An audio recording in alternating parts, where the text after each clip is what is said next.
Sa kalibutan, nganong kining mga pagsulay wala may katapusan.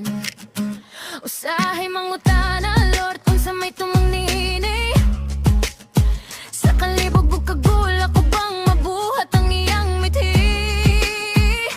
Pero bisan pa man sa tanang mga pagduha-duha na ay tingog nga nag-ingon sa liglang ayaw kabaka.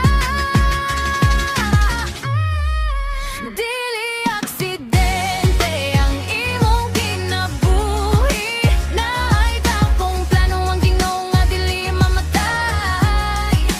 Sa matang laklakang siya ang nag-iya, iyang purpose kanimo perting indota.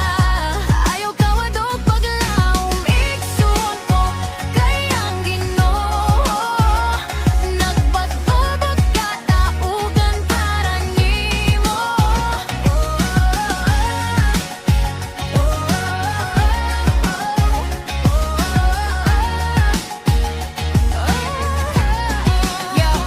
Paminaw igsuon, ayaw gyud papilde ang Dios naghimo nimo dili para ikaw magantos ra pirme. Ingon pa sa Jeremias 28:11, plano nga maayo para sa kaugmaon nga perting lamiya. Diba?